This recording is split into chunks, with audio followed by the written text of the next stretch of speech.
عجیب و غریب سا ہی واقعہ ہے، میں تو یہی کہوں گا اس کو۔ اسلام آباد میں ایک کڈنیپنگ ڈراپ سین جناب۔ اب اسلام آباد میں کیا ہوا، قرض کے بوجھ تلے دبے ہوئے ایک شہری نے ایسا حیران کن منصوبہ بنایا کہ پولیس بھی دنگ رہ گئی، فل فلمی انداز میں۔ نور الدین نام تھا اس شہری کا۔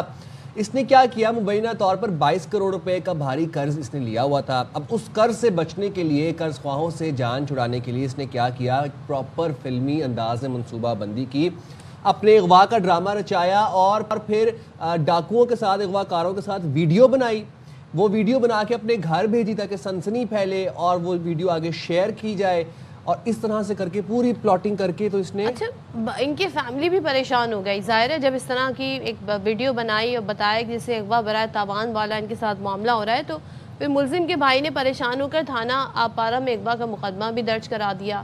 اب جناب پولیس تحقیقات میں انکشاف ہوا کہ مبینہ مغوی دراصل کراچی میں موجود تھا اور وہیں سے ویڈیوز بنا کر بھیج رہا تھا۔ مزید یہ کہ وہ اپنے دوستوں کے ساتھ بھی مسلسل رابطے میں تھا۔ تو پولیس نے اس فلمی ڈرامے کو تمام کرداروں کو گرفتار کیا، مگر کیسے گرفتار کیا یہ جاننا بڑا ضروری ہے۔ تو ہمارے ساتھ موجود ہیں اس حوالے سے بات کرنے کے لیے ڈی آئی جی اسلام آباد جواد طارق صاحب۔ بہت شکریہ جواد صاحب، آپ نے پروگرام کے لیے وقت نکالا۔ یہ جو اغوا کا کیس تھا، یہ مشکوک کب لگا آپ کو، اور آپ لوگوں نے کیسے بھی ڈی بنک کیا اس سارے ڈرامے کو؟ تھینک یو ویری مچ جی۔ بسم اللہ الرحمن الرحیم۔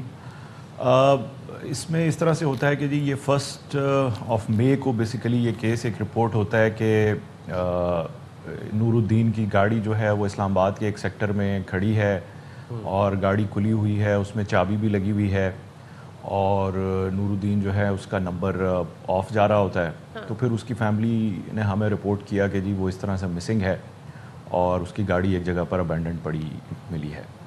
تو اس کو اسی وقت ہم نے اسلام آباد پولیس نے اسی وقت جو ہے اغوا کی ایف آئی آر بھی درج کر لی، اور پہلے ہم نے اس کے اوپر کافی سیف سٹی کیمراز کے تھرو اور ساری ٹیکنیکل ورکنگ شروع کی، بٹ ایز سچ کہیں سے بھی کوئی کلو نہیں ملا کہ اس کو کسی نے پک کیا ہے یا کسی گاڑی میں کوئی فورسفلی اس کو لے کر گئے ہیں۔ تو وہاں سے بھی تھوڑا سا ایک معاملہ سٹارٹ سے ہی ذرا مشکوک لگنا شروع ہو گیا تھا۔ اس کے بعد پھر کچھ دن خاموشی رہتی ہے۔ 4-5 دن کے بعد پھر ان کے بھائی کے سیل پہ ایک کسی ان نون نمبر سے ایک ویڈیو شیئر ہوتی ہے کہ وہاں پہ یہ ایک جگہ پر موجود ہیں اور اوپر ایک بندہ ویپن لے کے کھڑا ہے اور ایک بندہ ان کو مار بھی رہا ہے، اور ساتھ یہ کہہ رہا ہے کہ جی ان کی فوری طور پہ جو بھی ڈیمانڈز ہیں ان کو پورا کریں، تاوان مانگ رہے ہیں اور میری جان چھڑوا دیں۔ تو اس کے بعد اوبیسلی کیس جو ہے ہمارے لیے ایک زیادہ ہینس بن گیا کہ یہ تو کڈنیپنگ فار رینسم ہے۔ تو اس کے اوپر پھر کافی ورکنگ شروع کی ہم نے۔ اس کا نمبر ایک دفعہ بیچ میں آن ہوتا ہے، جو ہے ایک جگہ پہ لوکیشن آتی ہے روجھان والی سائڈ پہ، اور ڈسٹرکٹ جو ہے یعنی کہ یہ صرف کراچی میں موجود نہیں تھا، یہ مختلف مقامات پر نقل و حرکت کر رہا تھا۔ میں یہ جاننا چاہتی ہوں اہل خانہ کس حد تک اس پلان سے واقف تھے، ان کو بھی کچھ نہیں معلوم تھا؟ نہیں، ان کی فیملی کو بالکل بھی اس چیز کا آئیڈیا نہیں تھا۔ تو اس کے اوپر اس کی ساری اپنے دوستوں کے ساتھ ہی بیسیکلی یہ پلاننگ تھی، اور آبویسلی پولیس بھی اس میں شروع میں، چونکہ اس کی لوکیشن بیچ میں 1-2 دفعہ فون آن ہوا ایک جگہ پہ، پھر اس کے بعد کچھ جو اس کے باقی کانٹیکٹس میں سے کراچی کی بھی لوکیشن آنی شروع ہوئیں، اسلام آباد کے بھی لوکل 1-2 کے ساتھ اس کے رابطے اسٹیبلش شروع نظر آئے جو اس کے دوستوں کے ساتھ۔ تو پھر وہاں سے ہم نے اس کے اوپر کافی ورکنگ شروع کی۔ اس کے اندر راجن پور کی پولیس نے اور رحیم یار خان کی پولیس نے، اسپیشلی دونوں ڈسٹرکٹس کی پولیس نے ہمارے ساتھ بڑی سپورٹ کی، اور انہوں نے بڑا اس میں ایکٹیو رول پلے کیا، چونکہ ان کے ایریا میں اس طرح سے پہلے واقعات پیش آتے رہے ہیں۔ تو ان کی ایکسپرٹیز بھی جو ہے وہ ہمارے کافی اس میں کام آئیں۔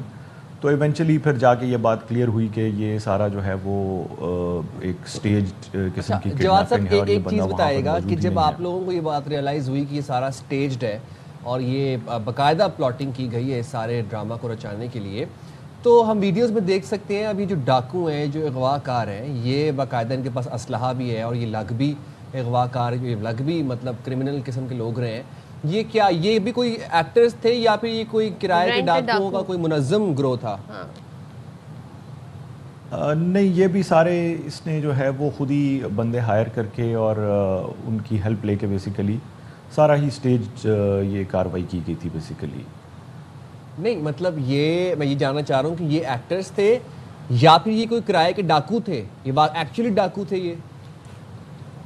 نہیں، یہ ایکچولی ڈاکو نہیں تھے جی، یہ اس نے جو ہے اپنے دوستوں کی مدد سے ہی مختلف لوکلز کو بیچ میں انوالو کیا ہوا تھا۔ 22 کروڑ کا قرض لے کے تھوڑے بہت پیسے دے کے کیریکٹرز ہائر کیے تھے. ذرا یہ بتائیے گا یہ جو 22 کروڑ روپے قرض ہے اس کی نوعیت کیا ہے؟ بینکنگ، پرائیویٹ یا کاروباری؟ اور کیا جو قرض دہندگان ہیں وہ پریشرائز کر رہے تھے؟ کیا بتایا اس شخص نے؟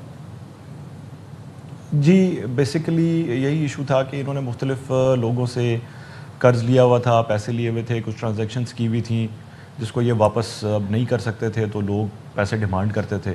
تو بیسیکلی اس ساری سچویشن سے نکلنے کے لیے اس نے بیسیکلی یہ ساری ایک اسکیم بنائی تھی. تو ایسے کوئی شخص کو آپ پھر کیا کرمنلی چارج کرتے ہیں؟ فراڈ کے کیس میں چارج کرتے ہیں؟ کس طرح کی دفعات لگتی ہیں؟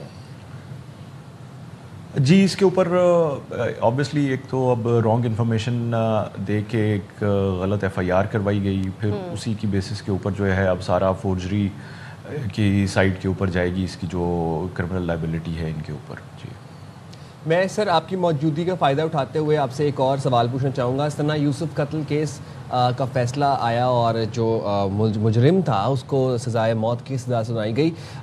جو مجرم تھا اس کو ٹریس کرنے کے لیے کن جدید تفتیشی طریقوں کو استعمال کیا گیا؟ کیا ٹیکنالوجی استعمال کی گئی تھی سر؟ جی یہ تقریباً آج سے 1 سال پہلے ثنا یوسف ایک فیمس ٹک ٹاکر تھی جس کو گھر کے اندر ایک بندہ دن کے ٹائم پہ مرڈر کر کے جو ہے وہ بھاگ جاتا ہے. اس کے اوپر فوری طور پہ لاسٹ ایئر اسلام آباد پولیس نے بڑی ایفرٹ کی اور فوری طور پہ ہماری جتنی ٹیمز تھیں، ٹیکنیکل ٹیمز، فورینزکس کی ٹیم، انہوں نے فوری طور پہ رسپونڈ کیا. تو اس کے بعد ساری جو کیمراز کے اوپر وہاں پہ جو ان کی گلی کے اندر، سیکٹر کے اندر جتنے پرائیویٹ کیمراز تھے اس کو، اور پھر آگے سیف سٹی کے کیمراز کو ہم نے فالو کرنا شروع کیا. اور ود ان 24 آورز جو ہے ملزم کو ہم نے فیصل آباد سے اریسٹ بھی کر لیا تھا اور ود ویپن اس کو اریسٹ کیا.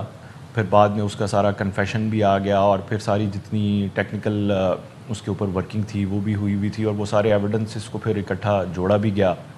اور جتنے فورینزکس ایویڈنس جو لیے گئے تھے کرائم سین سے، تو وہ ساری کی ساری جتنی چیزیں تھیں وہ اس کے ساتھ پراپر کنیکٹ بھی ہوئی تھیں اور پھر اس کا ایک کنفیشن بھی آ گیا تھا. ملزم جو تھا عمر حیات تھا جس کو اب ایونچولی سزا ہو گئی ہے. جی ٹھیک ہے، تھینک یو سو مچ جواز صاحب، بہت شکریہ آپ کا. آپ نے سارے صورتحال کے حوالے سے بات کی. بھائی بات دراصل یہ ہے کہ اگر آپ پولیس کو چکمہ دینے کی اس طرح کوشش کریں گے، کہیں نہ کہیں آپ جو ہیں ایسے آپ کہتے ہیں نا فٹ پرنٹس چھوڑ جائیں گے، لوپ ہولز ہوں گے کہ پکڑے جائیں گے. تو بجائے قانونی راستہ اپنائیں، بجائے اس کے کہ آپ غیر قانونی عمل کریں اور اس طرح آپ نے اپنے گھر والوں کو بھی امبیرسمنٹ کا، انہیں پریشانی کا بھی سامنا ہونا پڑا. پریشانی آپ دیکھیں، آپ کو بچے کو ینگسٹر تو امچور ذہن تو نہیں ہے نا، آپ ایک اڈلٹ ایک مچور انسان ہے. یہ کوئی فلم تھوڑی ہے. یہ اس طرح کے پلاٹس فلموں میں دیکھنے میں بھائی سمجھ میں آتے ہیں، اچھے لگتے ہیں. یہ حقیقت میں ایسے نہیں ہوتا، قانون کے ہاتھ بہت لمبے ہیں. تو اگر آپ اسلام آباد سے کراچی چلے جائیں گے، آپ کو لگے گا کہ اب میں پکڑانے جاؤں گا، تو یہ غلط فہمی ہے جو جس کی بھی تھی.